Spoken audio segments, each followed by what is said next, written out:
कैसा हाल चाल। आज हम यहाँ पे देखने जा रहे हैं कि रूल्स फॉर रिफ्रैक्शन क्या है। रूल्स फॉर रिफ्रैक्शन क्या है, हमने पिछले लेक्चर में डिस्कस किया है कि रिफ्रैक्शन क्या होती है और रिफ्रैक्शन का कारण क्या बनता है, जिसकी वजह से ये बेंडिंग कर जाती है जब एक मीडियम से दूसरी मीडियम में ट्रैवल करती है। तो आज हम देखेंगे यहाँ पे रूल्स फॉर रिफ्रैक्शन क्या है। रूल्स फॉर रिफ्रैक्शन क्या है। अगर हम पहले रूल की बात करेंगे, रूल नंबर 1, अगर मेरा बेटा ये नॉर्मल है एन डैश और ये सरफेस है एक्स डैश, ठीक बेटा, ये नॉर्मल है और ये सरफेस है। बेटा ये रिफ्रैक्शन है। बेटा I can say this is medium first and this is medium second. बेटा यहां पे आप याद रखोगे कि अगर मीडियम फर्स्ट में आयरन ले लूंगा और सेकंड मीडियम वाटर गिलास what ever the second medium is. बेटा यहां पे आप याद रखोगे रूल नंबर 1 जो कहता है, अगर मेरा सोर्स इस वक्त आयर में है, आप यहां से पता लगाओगे कि air is a rare medium and water is a denser medium. बेटा यहां पे कहूंगा कि जो आयर है इसमें स्पीड की लाइट की जो स्पीड है वो मैक्सिमम है 3 into 10⁸ मीटर पर सेकंड या 3 into 10⁸ मीटर सेंटीमीटर पर सेकंड। बेटा जब लाइट ट्रैवल करेगी आयर से वाटर में तो इसकी स्पीड घट जाएगी, इसकी स्पीड कम होगी, ठीक बेटा। अगर बेटा मैं सोर्स से इंसिडेंट रे छोड़ूंगा इस सरफेस पे तो बेटा ये इंसिडेंट रे, ठीक है। बेटा यहां पे रूल नंबर 1 याद रखोगे, जब भी इंसिडेंट रे ट्रैवल करेगी एक और रेयर मीडियम से डेंसर मीडियम तो बेटा ये जब यहां से वाटर में जब जाएगी तो ये बेंड कर जाएगी। क्या कर जाएगी? बेंड। बेटा रूल नंबर 1 कहता है कि जब भी हमारी इंसिडेंट रे ट्रैवल करेगी और रेयर टू डेंसर, जो हमारी रिफ्रैक्टेड रे होगी तो वो बेटा कहां हो जाएगी? Towards normal. बेटा आप यहां पे याद रखोगे कि रेयर टू डेंसर अगर हमारी लाइट जाएगी और रेयर से डेंसर तक तो बेटा जो रिफ्रैक्टेड रे होगी वो टुवर्ड्स नॉर्मल जाएगी, टुवर्ड्स नॉर्मल जाएगी, ठीक बेटा, टुवर्ड्स नॉर्मल। जब भी लाइट ट्रैवल करेगी रेयर से डेंसर तो हमारी रिफ्रैक्टेड रे टुवर्ड्स नॉर्मल आएगी, क्योंकि इसकी स्पीड घट जाती है, कम होती है। और रूल नंबर 2 कहता है कि अगर मैं इंसिडेंट रे सोर्स को रखूंगा एक डेंसर मीडियम में, किसमें? Denser medium. बेटा इंसिडेंट रे जो होगी वो चलेगी कहां से? Denser to rare. बेटा यहाँ पे जो स्पीड ऑफ लाइट होगी वो कम होगी और जब ये रेयर में जाएगी तो इसकी स्पीड लाइट इंक्रीज होगी। और बेटा ये क्या करेगी, जो हमारी रिफ्रैक्टेड रे होगी वो अवे फ्रॉम नॉर्मल चली जाएगी, ठीक बेटा, क्योंकि इसकी स्पीड ऑफ लाइट इंक्रीज होगी, ठीक बेटा। यहाँ पे याद रखोगे कि ये हमारी इंसिडेंट रे है और ये एंगल है आई, एंगल ऑफ इंसिडेंस, और बेटा ये है हमारी एंगल ऑफ रिफ्रैक्शन, और बेटा ये क्या है? ये है एंगल ऑफ रिफ्रैक्शन, और बेटा ये है रिफ्रैक्टेड रे, और बेटा ये क्या है? Incident ray. रूल नंबर 2 ये कहता है कि जब भी इंसिडेंट रे ट्रैवल करेगी डेंसर से रेयर तक, जो हमारी रिफ्रैक्टेड रे होगी वो कहां चली जाएगी? टुवर्ड्स अवे फ्रॉम नॉर्मल चली जाएगी। बेटा यहाँ पे याद रखोगी कि जब भी इंसिडेंट रे ट्रैवल करेगी कहां से? डेंसर से रेयर, जो हमारी रिफ्रैक्टेड रे होगी, रिफ्रैक्टेड रे जो बनी है यहाँ पे ये अवे फ्रॉम नॉर्मल चली जाएगी, अवे फ्रॉम नॉर्मल चली जाएगी, क्योंकि इसकी स्पीड यहां पे इंक्रीज होती है, ठीक बेटा। ये हुई रूल्स के मुतालिक बात। अब बेटा हम देखेंगे नो रिफ्लेक्शन वाले केस क्या है।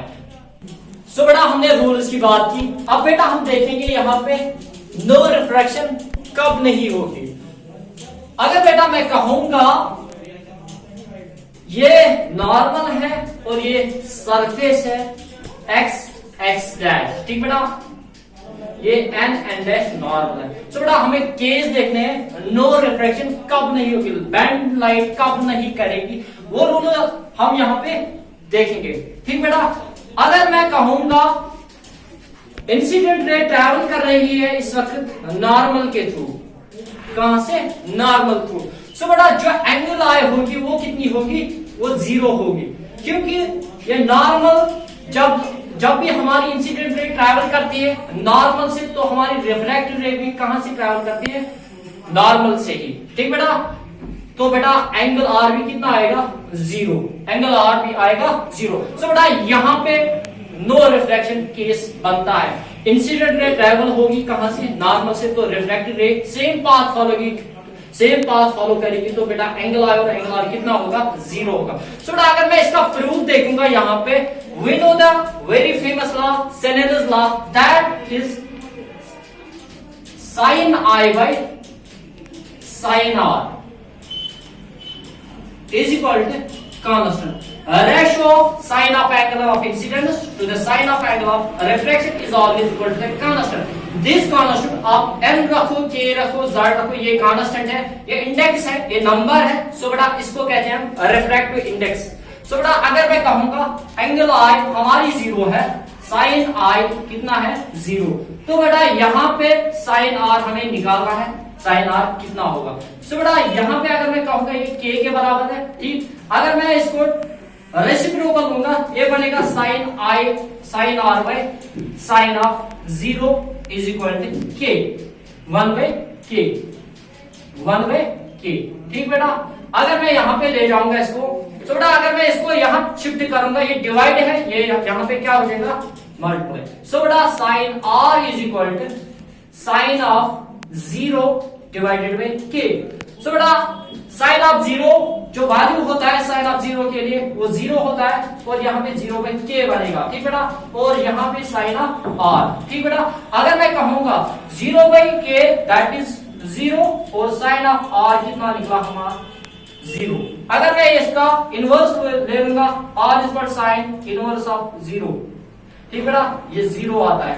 सो बेटा यहां से हमें पता चला कि according to senators law sine i भी 0 है और साइन आर भी 0 है। सो बेटा जब भी हमारी इंसिडेंट रे ट्रैवल करती है परपेंडिकुलर होगी कहां से, इस सरफेस पे, और ट्रैवल कर रही है कहां से, नॉर्मल से, तो बेटा एंगल कितना बनता है, 0। तो बेटा हमारी रिफ्रैक्टेड रे भी कहां से ट्रैवल करती है, सेम पाथ फॉलो करती है जहां से हमारी इंसिडेंट रे आई है। सो बेटा यहां से आप इसका प्रूफ भी ले लोगे, और यहां से हमारा फर्स्ट केस कंप्लीट होता है। ठीक बेटा, हमने पहला केस देखा है नो रिफ्रैक्शन कब होता है, और सो बेटा यहाँ पे हम दूसरा केस देखेंगे नो रिफ्रैक्शन कब नहीं होगी।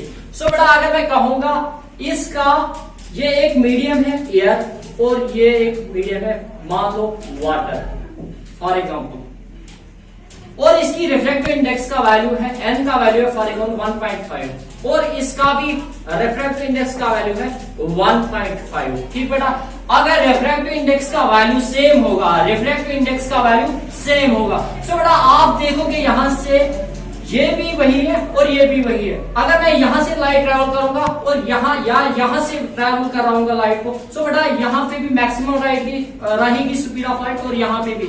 सो बेटा यहाँ पे इक्वल रिफ्रैक्टिव इंडेक्स, तो बेटा रिफ्रैक्शन होगी नहीं होगी, क्योंकि इसका वैल्यू और इसका वैल्यू सेम है, n1 is equal to n2। सो बेटा जब n1 और n2 बराबर होंगे तो बेटा नो रिफ्रैक्शन होता है। क्या होता है, नो रिफ्रैक्शन।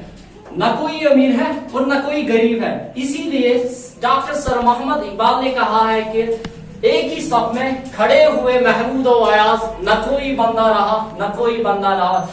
सो बेटा ये हुई बात किसकी, नो रिफ्रैक्शन की बात। अब बेटा इसके बाद देखेंगे नेक्स्ट वाले लेक्चर में ग्रेजिंग इमर्जेंस फिनोमेना, एक डायमंड कैसे शाइन करता है, उसके अंदर फिनोमेना देखेंगे क्या होता है एक्चुअल में, वो डायमंड क्यों शाइन करता है। सो बेटा stay tuned with this channel and thanks for watching this video.